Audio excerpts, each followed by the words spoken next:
இரவின் அமைதி உலகையே ஆளும் அந்த நேரத்தில், எல்லா உயிரினங்களும் உறக்கத்தில் ஆழ்ந்திருக்கும்போது, நீங்கள் மட்டும் உங்களுடைய மென்மையான படுக்கையை விட்டு எழுந்து உங்கள் இறைவனுக்காக நிற்கிறீர்கள் என்றால், நீங்கள்தான் இந்த உலகின் மிகப்பெரிய பாக்கியசாலி. அந்த தனிமையில் உங்களுக்கும் உங்கள் இறைவனுக்கும் இடையே எந்தத் திரையும் இல்லாத அந்த பரிசுத்தமான நேரத்தில், நீங்கள் சிந்தும் கண்ணீர் துளிகளுக்கும் நீங்கள் ஏந்தும் கரங்களுக்கும் ஒரு மகத்தான சக்தி இருக்கிறது. அதுதான் தஹஜ்ஜுத். ஆனால் பல சமயங்களில் அந்த தஹஜ்ஜுத் தொழுகையில் நின்று அல்லாஹ்விடம் என்ன கேட்பது, எப்படி கேட்பது, எந்த வார்த்தைகளைக் கொண்டு அவனை புகழ்வது என்று தெரியாமல் ஒருவிதமான தயக்கமும் தவிப்பும் நம்மில் பலருக்கும் ஏற்படுவதுண்டு, இல்லையா?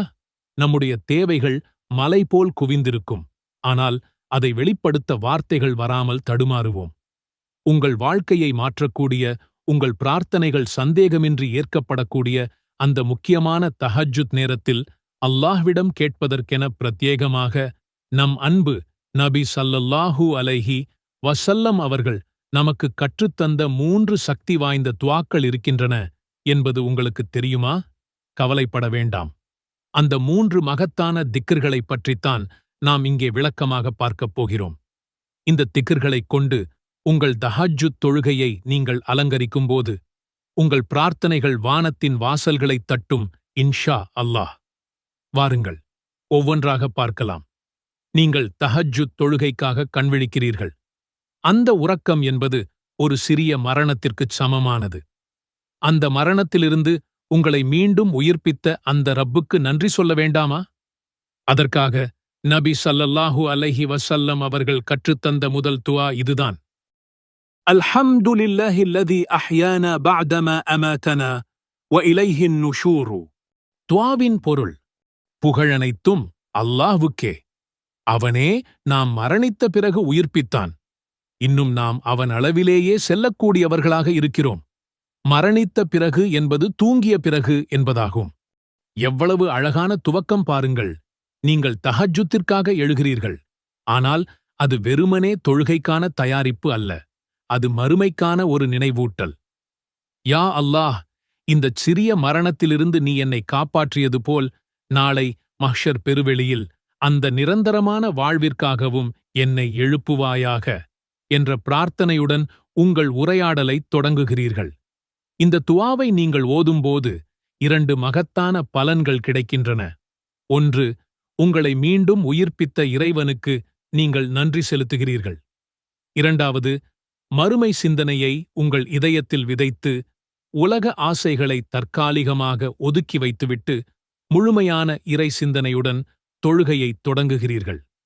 முதல் துஆவை ஓதி மறுமையை நினைவு கூர்ந்த பிறகு நபி ஸல்லல்லாஹு அலைஹி வஸல்லம் அவர்கள் அல்லாஹ்வின் மகத்துவத்தை, அவனது வல்லமையை போற்றும் விதமாக ஒரு நீண்ட அழகான துஆவை கேட்பார்கள். இரண்டாவது, சக்தி வாய்ந்த துஆ. அல்லாஹும்ம லக்கல் ஹம்து அன்த நூருஸ் ஸமாவாதி வல் அர்த் வமன் ஃபீஹின்ன வலக்கல் ஹம்து அன்த கய்யிமுஸ் ஸமாவாதி வல் அர்த் வமன் ஃபீஹின்ன. யா அல்லாஹ், உனக்கே எல்லா புகழும். நீயே வானங்கள், பூமி மற்றும் அவற்றுக்குள் இருப்பவை அனைத்திற்கும் ஒளியாவாய். உனக்கே எல்லா புகழும். நீயே வானங்கள், பூமி மற்றும் அவற்றுக்குள் இருப்பவை அனைத்தையும் நிர்வகிப்பவன், நிர்வாகி ஆவாய். சுப்ஹானல்லாஹ். இந்த வார்த்தைகளின் ஆழத்தை சற்று சிந்தியுங்கள். நீங்கள் யாரிடம் பேசிக் கொண்டிருக்கிறீர்கள்?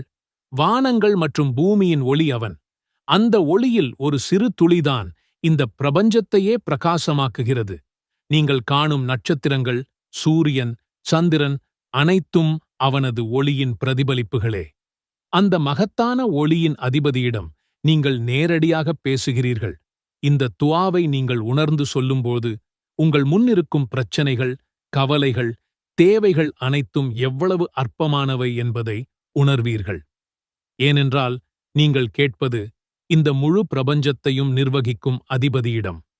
அவனுக்கு உங்கள் தேவையை பூர்த்தி செய்வது என்பது மிக மிகச் சுலபமான காரியம். நபி ஸல்லல்லாஹு அலைஹி வஸல்லம் அவர்கள் இந்த வார்த்தைகளைக் கொண்டு தஹஜ்ஜுத்தைத் தொடங்கும்போது அது அவர்களின் பிரார்த்தனைக்கு ஒரு அளப்பரிய பலத்தைக் கொடுத்தது. இரவின் கடைசி பகுதியில் அல்லாஹ்வின் மகத்துவத்தை இந்த வார்த்தைகளில் நீங்கள் நினைவுகூரும்போது உங்கள் துஆக்கள் நிச்சயம் அங்கீகரிக்கப்படும். அல்லாஹ்வின் புகழைப் பாடி அவனது மகத்துவத்தை ஏற்றுக்கொண்ட பிறகு ஒரு அடியானாக நமது நிலை என்ன? நாம் பலவீனமானவர்கள், பாவம் செய்யக்கூடியவர்கள். எனவே அடுத்ததாக நாம் செய்ய வேண்டியது அவனிடம் முழுமையாகச் சரணடைவதும் நம் பாவங்களுக்கு மன்னிப்புக் கேட்பதும்தான். மேலே குறிப்பிட்ட புகாரி 6317 ஹதீஸின் தொடர்ச்சியாக வரும் ஒரு பகுதிதான் நாம் பார்க்கப் போகும் 3வது துஆ. இது வெறும் பாவ மன்னிப்பு மட்டுமல்ல, இது ஒரு முழுமையான சரணாகதியின் பிரகடனம்.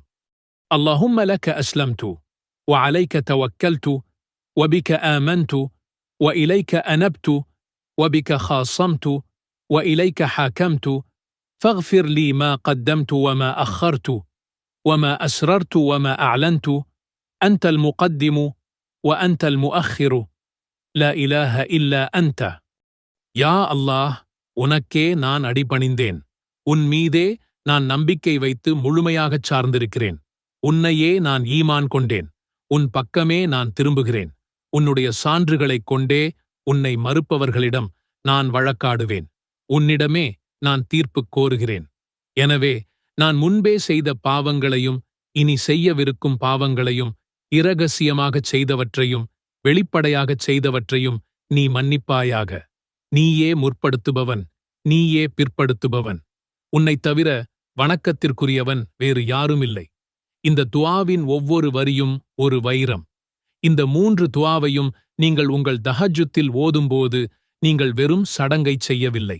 மாறாக நீங்கள் அல்லாஹ்வுடன் ஒரு ஆழமான உரையாடலை நிகழ்த்துகிறீர்கள். புகழோடு ஆரம்பித்து அவனது மகத்துவத்தை உணர்ந்து இறுதியில் முழுமையாக சரணடைந்து மன்னிப்புக் கேட்கிறீர்கள். இதுதான் ஒரு துஆவின் முழுமையான வடிவம்.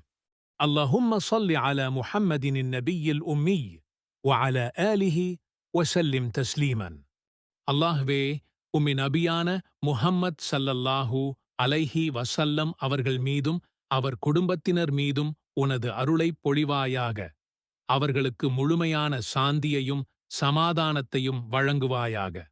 ربنا آتنا في الدنيا حسنة وفي الآخرة حسنة وقنا عذاب النار. துஆவின் பொருள், எங்களின் இறைவா, இம்மையிலும் நல்லதைத் தருவாயாக, மறுமையிலும் நல்லதைத் தருவாயாக, மேலும் நரக வேதனையிலிருந்து காப்பாற்றுவாயாக. அல்லாஹும்ம ஸல்லி அலா முஹம்மதின் நபியில் உம்மி وعلى آله وسلم تسليما. அல்லாஹ்வே, உம்மின் நபியான முஹம்மத் ஸல்லல்லாஹு அலைஹி வஸல்லம் அவர்கள் மீதும் அவர் குடும்பத்தினர் மீதும் உனது அருளைப் பொழிவாயாக. அவர்களுக்கு முழுமையான சாந்தியையும் சமாதானத்தையும் வழங்குவாயாக.